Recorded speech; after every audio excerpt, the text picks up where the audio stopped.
मूकपञ्चशती आर्याशतकं chanting कारणपरचिद्रूप काञ्चीपुरसीम्नि कामपीठगता काञ्चन विहरति करुणा काश्मीरस्तबककोमल अङ्गलता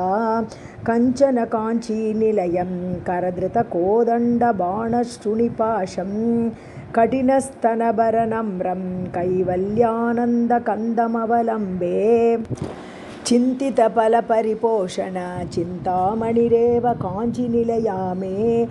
चिरतरसुचरितसुलभा चित्तं शिशिरयतु चित्सुखाधारा कुटिलकचं कठिनकुचं कुन्दस्मितकान्तिकुङ्कुमच्छायं कुरुते विहृतिं काञ्च्यां कुलपर्वतसार्वभौमसर्वस्वं पञ्चशरशास्त्रबोधन परम आचार्येण दृष्टिपातेन काञ्चीसीम्नि कुमारी काचन मोहयति कामजेतरां परया काञ्चीपुरया पर्वतपर्याय पीनकुचभरया परतन्त्रावयमनया पङ्कजब्रह्मचारिलोचनया ऐश्वर्यमिन्दुमौळेः ऐकात्म्यप्रकृतिकाञ्चिमध्यगतम् ऐन्दवकिशोरशेखरम् ऐदम्पर्यं चकास्ति निगमानां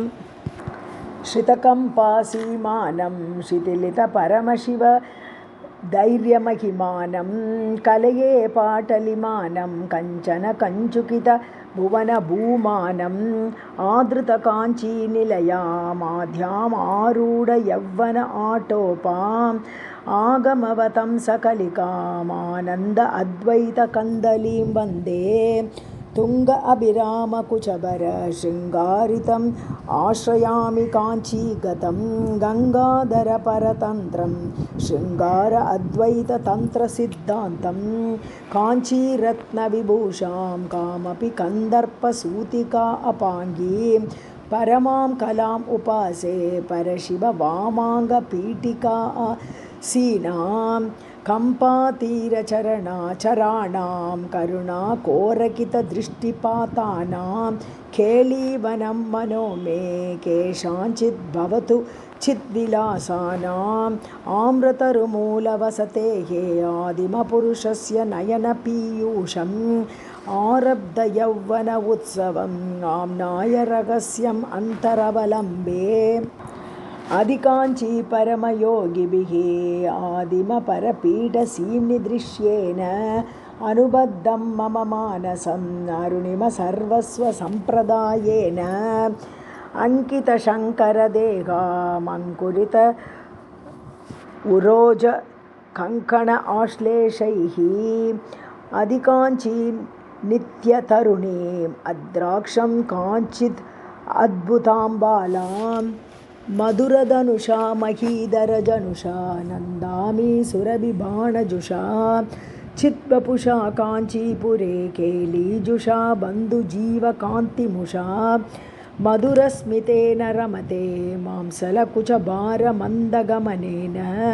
मध्ये काञ्चिमनो मे मनसि च साम्राज्यगर्वबीजेन धरणिमयीं तरुणिमयीं पवनमयीं गगनदहनहोतृमयीं अम्बुमयीं इन्दुमयीं अम्बाम् अनुकम्पम् आदिमाम् ईक्षे लीनस्थितिमुनिहृदये ध्यानस्थिमितं तपस्यत् उपकम्पं पीनस्तनभरमीडे मीनध्वजतन्त्रपरमतात्पर्यं श्वेतामन्तरहसिते शाता मध्ये च वाङ्मनो अतीता शीतालोचनपाते स्फीता कुचसीम्नि शाश्वती माता पुरतः कदानुकरवै पुरवैरिविमर्दपुलकित अङ्गलतां पुनतीं काञ्चीदेशं पुष्पायुधवीर्यसरसपरिपाटीं पुण्या कापि पुरन्द्री पुङ्कितकन्दर्पसम्पदावपुषा पुलिनचरी कम्पायाः पुरमतनं पुलकनिचुलितं कुरुते तनिम अद्वैतवलग्नं तरुण अरुण सम्प्रदाय तनुलेकं तटसीमनीकम्पायाः तरुणीम् असर्वस्वम् आद्यम् अद्राक्षं पौष्टिककर्मविपाकं पौष्पशरं सविदसि सीम्नि कम्पायाः अद्राक्षम् आतयौवनम् अभ्युदयं काचिद् अर्धशशिमौलेः संश्रितकाञ्चीदेशे सरसिज दौर्भाग्य जाग्रत् उत्तंसे संवित्मये विलीये सारस्वत पुरुषकार साम्राज्ये मोदित मधुकरविशिखं स्वादिमसमुदाय सारकोदण्डम् आदृतकाञ्चीकेलनम् आदिमम् आरुण्यभेदमाकलये उररीकृतकाञ्चीपुरीम् उपनिषदरविन्दकुहर मधुधारा उन्नम्र स्तनकलशीम् उत्सवलहरीमुपास्महे शम्भोः येन शिशुदीर्घलोचनं येन परिपन्ति सन्ततं भजताम् एकाम्रनाथजीवितम् एवं पददूरम् एकम् अवलम्बे स्मयमानमुखं काञ्चीम् अयमानं कमपि देवताभेदं दयमानं वीक्ष्य मुहुः वयमानन्द अमृत अम्बुदौ मग्नाः कुतुकजुषी काञ्चीदेशे कुमुद तपोराशिपाकशेखरिते कुरुते मनोविहारं कुलगिरिपरिभृढकुल एकमणिद्वीपे वीक्षे महि काञ्चीपुरे विपुलस्तनकलशगरिमपरवशितं विद्रुमसहचरदेहं विभ्रमसमवायसारसन्नाहं कुरुविन्दगोत्रगात्रं कूलचरं कमपि नौमि कम्पायाः कूलङ्कषकुचकुम्भं कुसुमायुधवीर्यसारसंरम्भं कुड्मलितकुचकिशोरैः कुर्वाणैः काञ्चिदेशसौहार्दं कुङ्कुमशोणैः निचितं कुशलपथं शम्भुसुकृतसंभारैः अङ्कितकचेन केनचित् अन्दङ्करण ओषधेन कमलानाम् अन्तःपुरेण शम्भोः अलङ्क्रिया कापि कल्प्यते काञ्च्याम् उररीकरोमि सन्ततम् ऊष्मलपालेन लालितं पुंसा उपकम्पम् उचितकेलनम् ऊर्वीधरवंशसम्पदुन्मेषम् अङ्कुरितस्तनकोरकम् अङ्क अलङ्कारम् एकचूतपतेः आलोके मही कोमलम् आगमसंलापसारयाथार्थ्यं पुञ्जितकरुणम् उदञ्चितशिञ्चितमणिकाञ्चि किमपि काञ्चीपुरे मञ्जरितमृदुलहासं पिञ्जरतनुरुचि पिनाकिमूलधनं लोलहृदयो अस्मि शम्भोः लोचनयुगलेन लेह्यमानायां लालितपरमशिवायां लावण्यामृततरङ्गमालायां मधुकरसकचरचिकुरैः मदन आगमसमय दीक्षितकटाक्षैः मण्डितकम्पातीरैः मङ्गलकन्दैः मम अस्तु सारूप्यम् वदनारविन्दवक्षो वामाकतटी वशंवदीभूता पुरुषत्रितये त्रेधा पुरन्द्रिरूपा त्वमेव कामाक्षी बाधाकरीम्बवातेः आधारादि अम्बुजेषु विचरन्ति आधारीकृतकाञ्ची बोध अमृतवीचिमेव विमृशामः कलयामि अन्तःशशधरकलया अङ्कितमौलिम् अमलचिद्वलयाम् अलयाम् आगमपीठिनिलयां वलयाङ्कसुन्दरीम् अम्बां शर्वादिपरमसाधक गुरु आनीताय कामपीठजुषे सर्व आकृतये शोणिमगर्वाय अस्मै समप्यते हृदयम् समया सान्ध्यमयूकैः समया बुद्ध्या सदैव श्रीलतया उमया काञ्चीरतया न मया लभ्यते किं नु तादात्म्यं जन्तोः तव पदपूजन सन्तोषतरङ्गितस्य कामाक्षी बन्धा यदि भवति पुनः सिन्धोः अम्बस्सु भ्रमीति शिला कुण्डलिकुमारि कुटिले चण्डी चराचर सवित्री चामुण्डे गुणिनी गुहारिणी गुह्ये गुरुमूर्ते त्वां नमामि कामाक्षी अभिदाकृतिः विदाकृतिः अचिद् आकृतिः अपि चिदाकृतिः मातः अनहन्ता त्वम् अहन्ता भ्रमयसि कामाक्षि शाश्वती विश्वं शिव शिव पश्यन्ति समं श्रीकामाक्षी कटाक्षिता पुरुषाः विपिनं भवनम् अमित्रं मित्रं लोष्टं च युवति बिम्बोष्टं कामपरिपन्ति कामिनी कामेश्वरी कामपीडमध्यगते कामदुगा भवकमले कामकले कामकोटिकामाक्षी मध्ये हृदयं मध्ये निटिलं मध्ये शिरोऽपि वास्तव्यां चण्डकरशक्रकार्मुक चन्द्रसमाभां नमामि कामाक्षीम् अधिकाञ्ची केलिलोलैः अखिल आगमयन्त्रतन्त्रमन्त्रमयैः अतिशीतं मम मानसम्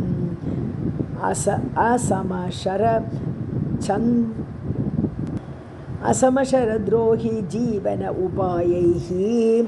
नन्दति मम हृदि काचन मन्दिरयन्ति निरन्तरं काञ्चीम् इन्दुरविमण्डलकुचा बिन्दुवियन्नाद परिणता तरुणी शम्फालता सवर्णं सम्पादयितुं भवज्वरचिकित्सां लिम्पामि मनसि किञ्चन कम्पातटरोहि सिद्धभैषज्यम् अनुमितकुचकाठिन्याम् अधिवक्षपीठम् अङ्गजन्मरिपोः आनन्ददां भजेताम् आनङ्गब्रह्मतत्त्वबोधगिरसिराम् ऐक्षशिपाशाङ्कुशधर हस्तान्तं विस्मयार्ह वृत्तान्तम् अधिकाञ्ची निगमवाचसां सिद्धान्तं शूलपाणिशुद्धान्तम् आहितविलासभङ्गी ब्रह्मस्तम्भशिल्पकल्पनया आश्रितकाञ्चीमतुलाम् आद्यां विस्फूर्तिमाद्रिये विद्यां मूको अपि जटिलदुर्गतिशोको अपि स्मरति यक्षणं भवति एको भवति स जन्तुः लोक उत्तरकीर्तिरेव कामाक्षी पञ्चदशवर्णरूपं कञ्चन काञ्ची विहार दौरेयं पञ्चशरीयं शम्भोः वञ्चन वैदग्ध्यमूलम् अवलम्बे परिणतिवतीं चतुर्धा पदवीं सुधियां समेत्य सौषुम्नीं 50 अर्णकलिप्त पदशिल्पां त्वां नमामि कामाक्षी आदिच्छन्मम गुरुराट आदिच्छान्त अक्षरात्मिकां विद्यां स्वादिष्टचापदण्डां नेदिष्टाम् एव कामपीठगताम् तुष्यामि हर्षितस्मरशासनया काञ्चीपुरकृत आसनया स्वासनया सकलजगद्वासनया कलितशम्बर आसनया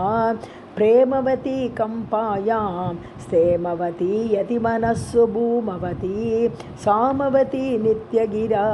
सोमवती शिरसि भाति हैमवती कौतुकिना कम्पायां कौसुमचापेन कीलितेन अन्तः कुलदैवतेन महता कुड्मलमुद्रा दुनोतु नः प्रतिभा यूनाकेनापि मिलद्देहा स्वाहा सहायतिलकेन सहकारमूलदेशे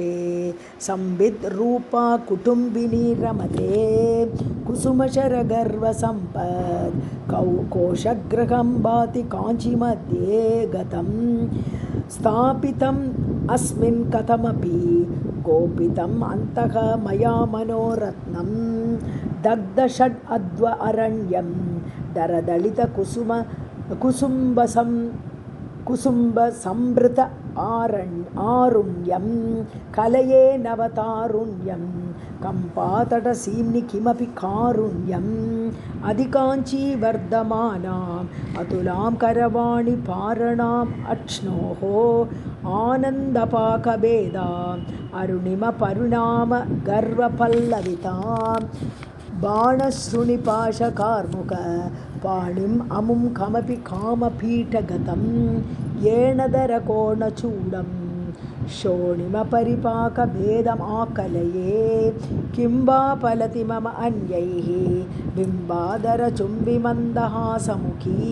संवादकरितमसाम् अम्बा जागर्ति मनसि कामाक्षी मञ्चे सदाशिवमये परशिवमय ललित पौष्पपर्यङ्के अधिचक्रमध्यमास्ते कामाक्षी नाम किमपि मम भाग्यम् लक्ष्यो अस्मि कामपीठलासिकया घनकृपा अम्बुराशिकया श्रुतियुवति कुन्तली मणिमालिकया तुहिनशैलबालिकया लीये पुरहरजाये माये तव तरुणपल्लवच्छाये चरणे चन्द्राभरणे काञ्चीशरणे नत आर्तिसंहरणे मूर्तिमती मुक्तिबीजे मूर्ध्नि स्तबकितचकोर साम्राज्ये मोदितकम्पाकूले मुहुर्मुहुः मनसि मुमुदिशा अस्माकं वेदमयीं नादमयीं बिन्दुमयीं परपद उद्यत इन्दुमयीं मन्त्रमयीं तन्त्रमयीं प्रकृतिमयीं नौमि विश्वविकृतिमयीं पुरमथन पुण्यकोटि पुञ्जितकविलोकसूक्तिरसदाटी मनसि मम कामकोटि विहरतु करुणा विपाक परिपाटी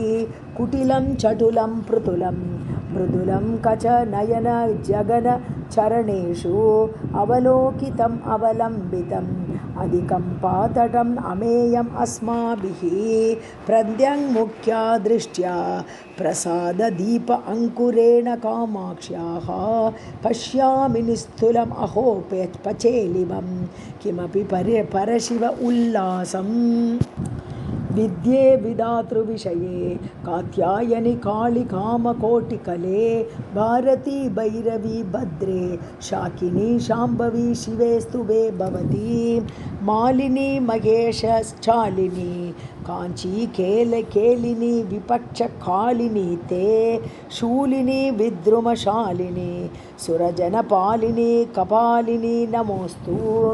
देशिक इति किं शङ्के तत्तादृक्तवतु तवनु तरणिम उन्मेषः कामाक्षी शूलपाणेः कामगमसमय यज्ञदीक्षायां वेतण्डकुम्भडम्बर वैतण्डिक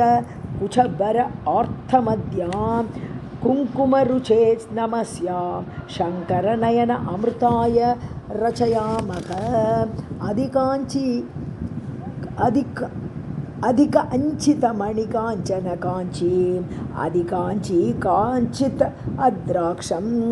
अवनत जन अनुकम्पा अनुकूलम् अस्मदनुकूलां परचितकम्पातीरं पर्वतराजन्य सुकृतसन्नाहं परगुरुकृपया वीक्षे परमशिव उत्सङ्गमङ्गलाभरणं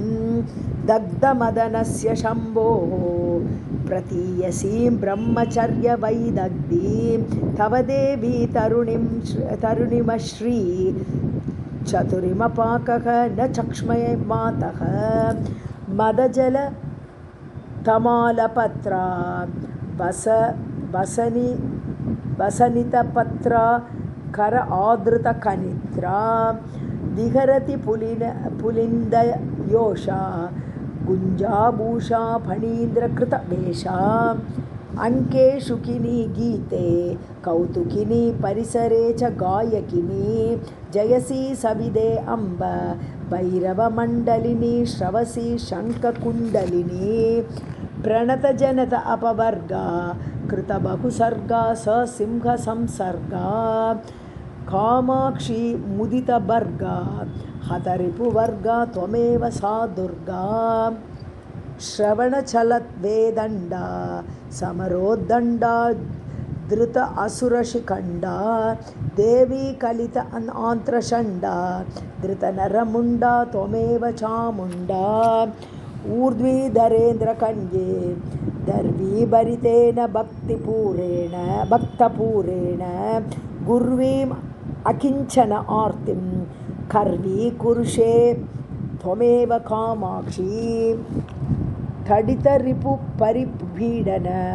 भयहरण निपुणहलमुसला क्रोडपति भीषणमुखी क्रीडसी जगति त्वमेव कामाक्षी स्मरमतनवर्णलोला मन्मथखेला विलासमणिशाला कनकरुचिचौर्यशीला त्वम् अम्ब बाला कराब्जधृतमाला विमलपटी कमलकुटी पुस्तक रुद्राक्ष हस्तपुटी कामाक्षी पक्ष्मल अक्षी कलितविपञ्ची विभासि वैरिञ्ची कुङ्कुमरुचिपिङ्गम् अस्रक् पङ्किलमुण्ड आळिमण्डितं मातः जयति तव रूपदेयं जपपट पुस्तक वर अभयकराब्जं कनकमणिकलितभूषां कालायस कलहशीलकान्तिकलां कामाक्षी शीलये त्वां कपालशूल अभिराम करकमलां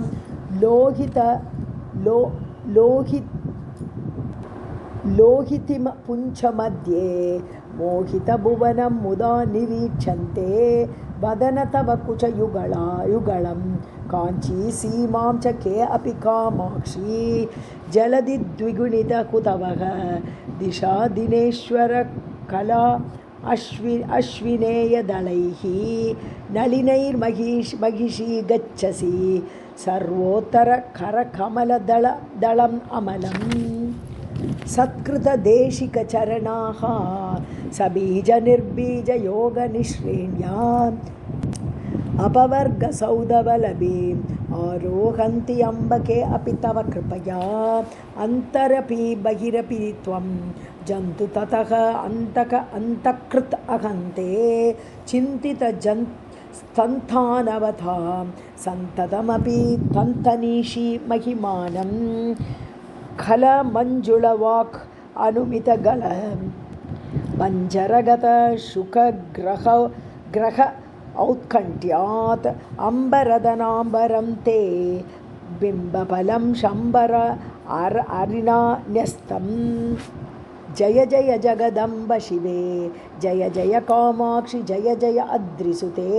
जय जय महेश दयिते जय जय चिद्घनकौमुदीधारे आर्याशतकं भक्त्या